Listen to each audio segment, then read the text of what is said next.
Civil secretariat پر مسلم league کا پرچم پہلی مرتبہ کس خاتون نے لہرایا؟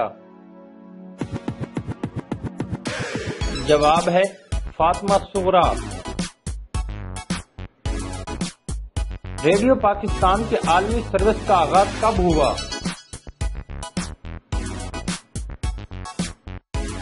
جواب ہے 21 اپریل 1974 میں۔ وادی مہران کے پہلے شاعر سچل سرمست کا اصل نام کیا تھا؟ جواب ہے عبدالوہاب فاروقی۔ حضرت سلطان باہو کا مزار کہاں واقع ہے؟ جواب ہے ضلع جھنگ میں۔ پاکستان کی پہلی خاتون چانسلر کون تھیں؟ جواب ہے رینا لیاقت علی۔ پاکستان کے قومی ترانے کی دھن کب منظور کی گئی؟ جواب ہے 21 اگست 1949 میں۔ پاکستان کا قومی ترانہ منظور کرنے والی کمیٹی کے سربراہ کون تھے؟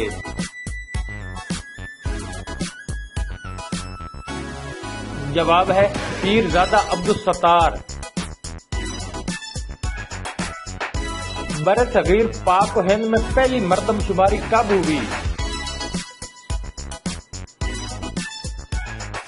جواب ہے 1881 میں۔ دریائے راوی کا پرانا نام کیا ہے؟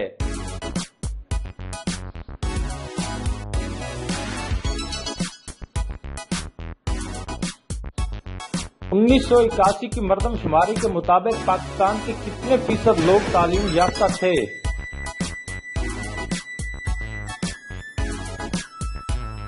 جواب ہے 24%۔ پاکستان میں کل کتنی یونیورسٹیاں ہیں؟ جواب ہے 20 یونیورسٹیاں۔ قیام پاکستان کے بعد قائم ہونے والی سب سے بڑی یونیورسٹی کون سی ہے؟ جواب ہے سندھ یونیورسٹی۔ اردو ترکی زبان کا لفظ ہے، اس کا مطلب کیا ہے؟ جواب ہے لشکر۔ پاکستان میں کون سے دو علاقے تمباکو پیدا کرنے کے لیے مشہور ہیں؟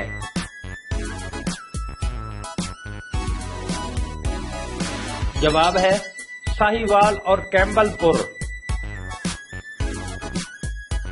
پاکستان کے کن دو صوبوں میں پھل زیادہ پیدا ہوتے ہیں؟ جواب ہے سرحد اور بلوچستان میں۔ پاکستان کی سب سے بڑی صنعت کون سی ہے؟ جواب ہے کپڑے کی صنعت۔ قیام پاکستان کے وقت پاکستان میں کپڑے کے کتنے کارخانے تھے؟ جواب ہے 3 کارخانے۔ پاکستان اسٹیل ملز کراچی کس ملک کے تعاون سے تعمیر کی گئی تھی؟ جواب ہے روس۔ اوپن سٹی کی اصلاح کا مطلب کیا ہے؟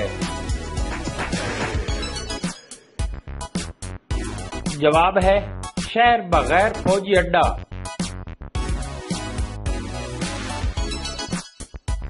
شاہ نامہ اسلام کس کی تصنیف ہے؟ جواب ہے حفیظ جلندری۔ ابن انشا کا اصل نام کیا تھا؟ جواب ہے شیر محمد خان۔ نسیم حجازی کا اصل نام کیا ہے؟ جواب ہے محمد شریف۔ پاکستان میں کل کتنے بین الاقوامی ہوائی اڈے ہیں؟ جواب ہے 3۔ قیام پاکستان کے وقت ملک میں کتنے ڈاک خانے تھے؟ جواب ہے 3542۔ مسلم لیگ کے بانی رکن نواب محسن الملک کا اصل نام کیا ہے؟ جواب ہے مہدی علی خان۔